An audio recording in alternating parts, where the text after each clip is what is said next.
नमस्कार, मैं तनवीर खान आज आपके सामने प्रस्तुत हूँ एक नए अध्याय के साथ।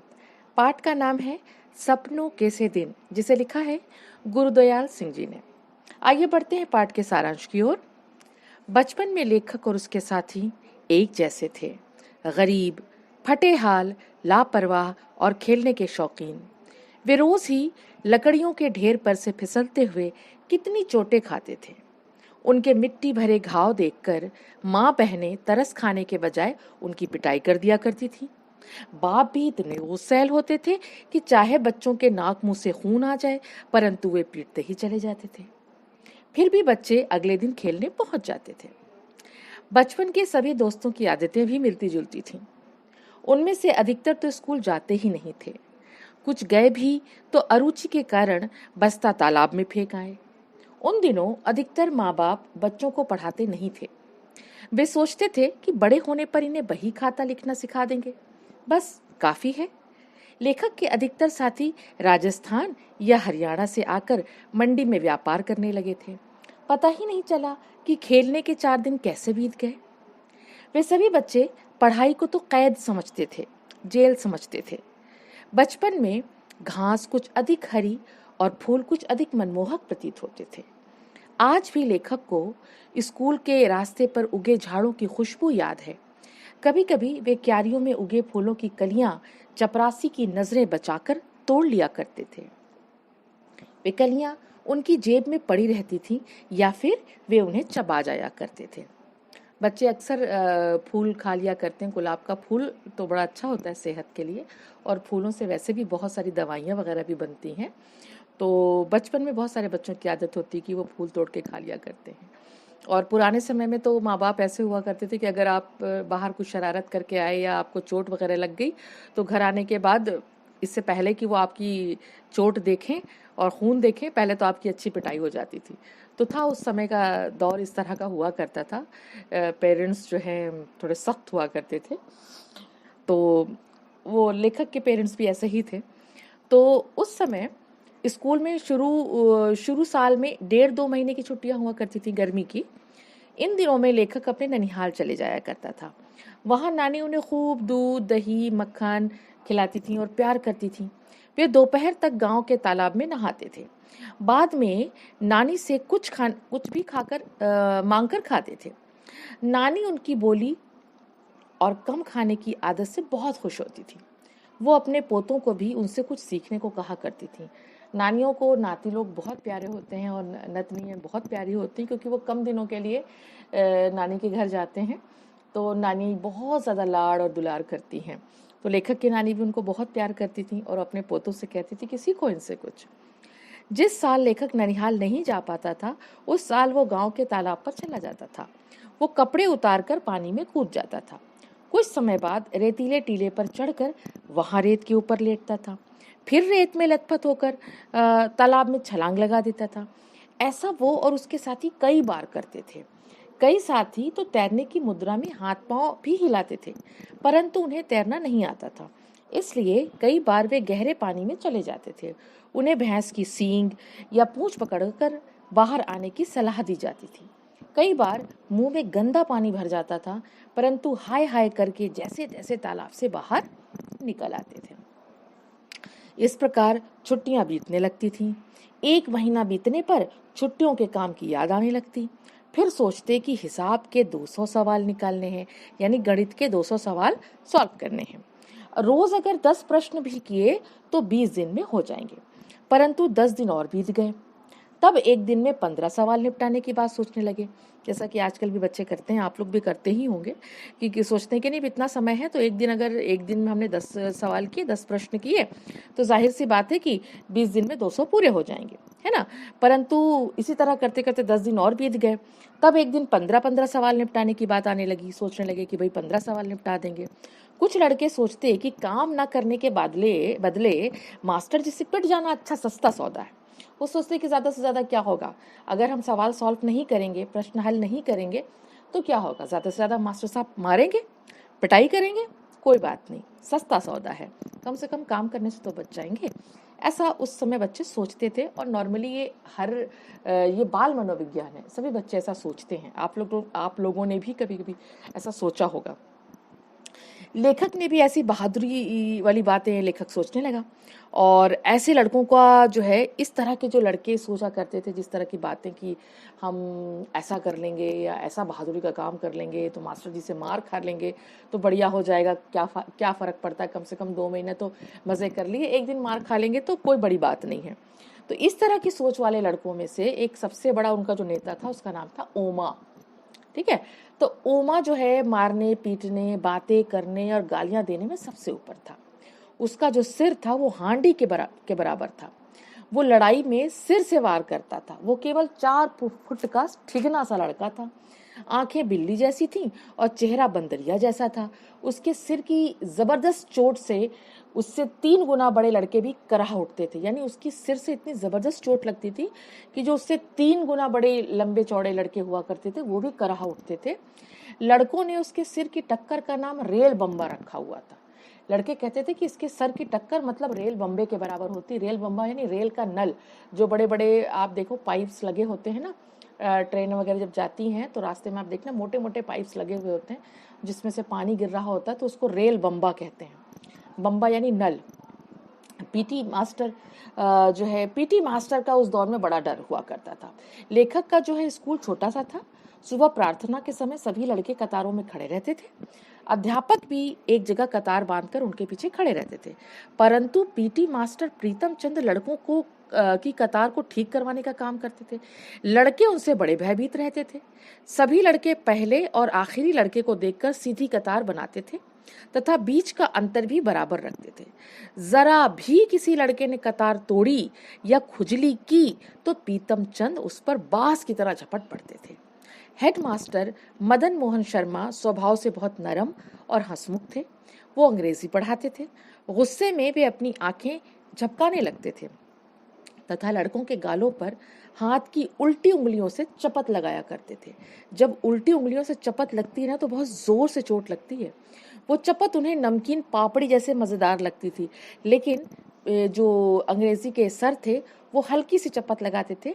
मदन मोहन शर्मा जी है ना, तो यानी हेडमास्टर साहब जो कि अंग्रेजी पढ़ाते थे, तो वो जो है वो बस नाम को चोट लगाते थे, हल्का सा बस टच करते थे। तो बच्चों को ऐसा लगता था जैसे नमकीन पापड़ी, ऐसा नमकीन पापड़ी का सा स्वाद आ जाता था उनको। तो बच्चे खुशी से स्कूल नहीं जाया करते थे। बच्चों को कैसा मज़ा नहीं आता था स्कूल जाने में। परंतु स्काउट का जो समय आता था, स्काउटिंग का जो अभ्यास कराते समय जब उन्हें रंगीन झंडियाँ हिलाने का मौका मिलता था तब उन्हें बड़ा मज़ा आता था स्कूल जाने में। जब लड़के बिना गलती के झंडियाँ फहराते थे तो पीटी मास्टर उन्हें शाबाशी दिया करते थे। उसे पाकर लड़कों को लगता था कि मानो उन्होंने फौज का कोई तमगा जीत लिया हो। तमगा यानी कोई मेडल। उन्हें पीटी की गुड शेष गुडों से अधिक मूल्यवान प्रतीत होती थी। यानी पीटी में जब सर उनको गुड कहते थे तब उन्हें लगता था कि सारी दुनिया के जितने भी गुड हैं उससे कहीं बेहतर है, ये बहुत ज़्यादा मूल्यवान लगती थी वो। तो लेखक को हर वर्ष नई पुस्तकों के बजाय पुरानी किताबें मिला करती थी। असल में क्या होता था ना कि पहले के समय में लोग किताबों पे ज़्यादा पैसा नहीं खर्च करते थे। उनका ये होता था कि बड़ा भाई पढ़ लिया है तो अब तुम पढ़ लो जो बच गई किताबें, तो अब छोटा भाई जो है वो भी जब उस क्लास में जाएगा तो वो वही किताब पढ़ लिया करेगा। बहरहाल लेखक के बड़े भाई तो का जिक्र तो नहीं है पाठ में। हेडमास्टर शर्मा जी किसी धनाढ्य बच्चे के घर से, धनाढ्य यानी अमीर घर के बच्चों की किताबें लाकर उसे दे दिया करते थे। यदि उन्हें पैसे खर्च करने पड़ते तो शायद पढ़ाई जो है वो तीसरी और चौथी कक्षा में ही छूट जाती। उन दिनों कॉपियों, पेंसिलों, होल्डरों या स्याही दवात पर मुश्किल से साल भर में 1 रुपए का खर्च आता था। परंतु उन दिनों 1 रुपए में भी 1 सेर घी आ जाया करता था। 1 सेर घी यानी 1 किलो घी। इसलिए केवल अमीरों के बच्चे पढ़ने जाया करते थे। लेखक अपने 2 परिवारों में पहला लड़का था जो पढ़ने जा रहा था। लेखक को नई कक्षा में जाने का शौक कभी नहीं जागा। उसे नई कॉपियों और पुरानी किताबों से अजीब सी गंध आया करती थी।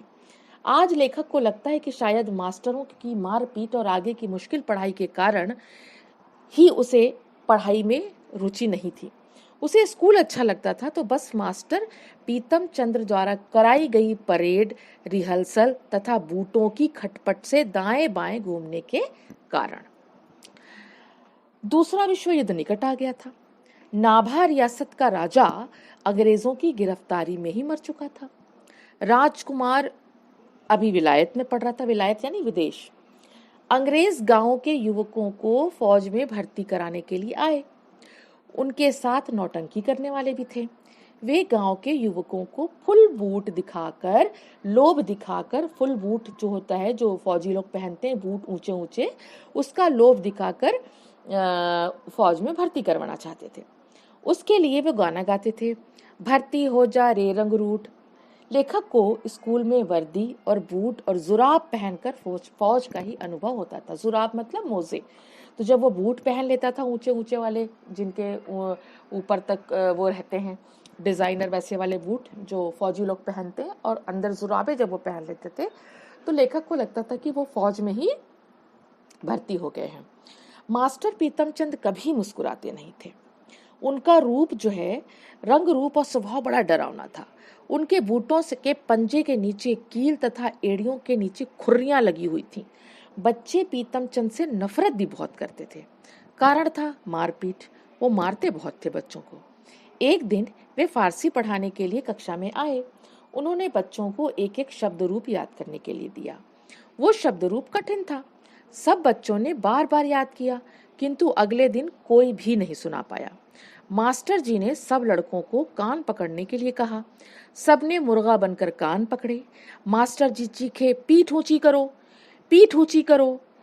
पीठ ऊंची करने पर कुछ ही मिनटों में पैरों में जलन होने लगती थी, है ना, मुर्गा बनते नहीं पीठ ऊंची करके, वैसे। फिर हेडमास्टर शर्मा जी जो थे वो राउंड पर थे, तो उन्होंने देखा कि हेडमास्टर शर्मा जी ने लड़कों को जब मुर्गा बने देख लिया तो उन्हें ये सहन नहीं हुआ। उन्होंने उत्तेजित होकर गुस्से में पीतमचंद को कहा, क्या चौथी कक्षा के बच्चों को सजा देने का यही ढंग है? फौरन बंद करो। ये कहकर हेडमास्टर गुस्से में कांपते हुए अपने कमरे में चले गए। कई दिनों तक मास्टर पीतमचंद स्कूल में नहीं आए। पता चला कि उन्हें रस्टिकेट कर दिया गया है, यानी मुअत्तल करके आदेश की मंजूरी के लिए नाम जो है नाभा में भेज दिया गया। जिस रियासत के अंतर्गत वो स्कूल आता था, नाभा रियासत के अंतर्गत। पता चला कि पीतमचंद को नौकरी से निकाले जाने का कोई फर्क नहीं पड़ा। वो अपने कमरे में बड़े आराम से रह रहे थे। उनके पास बड़ी कक्षाओं के लड़के उनका कामकाज निपटाने जाते थे। उन्होंने बताया, मतलब जो लड़के उनके पास जाते थे उनका कामकाज निपटाने, उन्होंने बताया बच्चों को आकर कि पीतमचंद जो है तोते के पिंजरे में बंद तोते को बादाम की गिरी छील कर खिलाते रहते हैं और उनसे बातें करते रहते हैं, बहुत मीठी मीठी बातें करते रहते हैं। लेखक को हैरानी ये होती थी कि इतना कठोर मनुष्य तोते से मीठी बातें कैसे कर लेता है। क्या तोते को उनसे डर नहीं लगता? तो ये था पाठ का सारांश, जिसमें बचपन की यादों के साथ एक बड़ी बात निकलकर सामने आई है कि उन दिनों शारीरिक दंड को गलत नहीं समझा जाता था। उन दिनों आम तौर पर शारीरिक दंड विद्यालयों में दिए जाते थे। विद्यार्थियों को अनुशासन में रखने के लिए उन्हें कठोर यातनाएं दी जाती थी। तो नन्हे बच्चों को मुर्गा बनाकर थकाया जाता था, जबकि वर्तमान काल में बच्चों को शारीरिक दंड नहीं दिया जाता है। मेरे ख्याल से शारीरिक दंड पर रोक लगाना बहुत ज़रूरी कदम था और अच्छा हुआ कि ऐसा कदम उठाया गया और आज रोक है। बच्चों को विद्यालय में शारीरिक दंड से नहीं अपितु मानसिक संस्कार द्वारा अनुशासित करना चाहिए। इसके लिए पुरस्कार, प्रशंसा, निंदा आदि उपाय अधिक ठीक रहते हैं। अगर आप बच्चों को अनुशासन में लाना चाहते हैं तो उन्हें स्वशासन सिखाइए। उन्हें ये सिखाइए, बच्चों को ये सिखाना ज़्यादा ज़रूरी है कि अपने ऊपर शासन करना ही स्वशासन है और वही अनुशासन है। जब आप अपने आप से कंट्रोल होते हैं तब आपको किसी और को कंट्रोल करने की ज़रूरत नहीं पड़ती है। और ये इसके लिए सबसे बढ़िया तरीका है उनको पुरस्कार देना, है ना, उनको अप्रिशिएट करना, चार लोगों के बीच में उनकी प्रशंसा करना, उनके छोटे छोटे से उत्साही कदम को अप्रिशिएट करना, उनकी तारीफ करना और उनको इनकरेज करना, उनको उत्साहित करना, उनको मोटिवेट करना, यानी उनको प्रेरित करना कि वो ऐसा काम आगे करते रहें। इस तरह से वो बच्चे जो हैं, बच्चों को उनके अंदर का जो आत्मविश्वास है वो बढ़ता है और बच्चे अपने आप अनुशासित होते चले जाते हैं। कभी कभी थोड़ी बहुत सख्ती ज़रूरी है, लेकिन शारीरिक दंड कहीं से भी मानने योग्य चीज़ नहीं है। शारीरिक दंड का असर बहुत उल्टा होता है, इसलिए हमेशा शारीरिक दंड से बचना चाहिए और कोशिश करनी चाहिए कि बच्चों को प्यार से फेवर में लेकर के और उनको चीज़ों को समझा बुझा करके ही उन्हें अनुशासित किया जाए। इसी के साथ पाठ यहीं समाप्त करती हूँ और उम्मीद करती हूँ कि पाठ आपको पसंद आया होगा, और यदि पसंद आया है तो वीडियो को लाइक और सब्सक्राइब ज़रूर करें और शेयर भी करें। पाठ से संबंधित सभी प्रश्नों का स्वागत है। अगर आपको कोई भी क्वेरी है तो आप प्लीज़ चैट बॉक्स में लिख करके पाठ से संबंधित किसी भी तरह का सवाल कर सकते हैं, प्रश्न कर सकते हैं। मैं आपके सभी प्रश्नों का उत्तर देने का प्रयास करूंगी। धन्यवाद।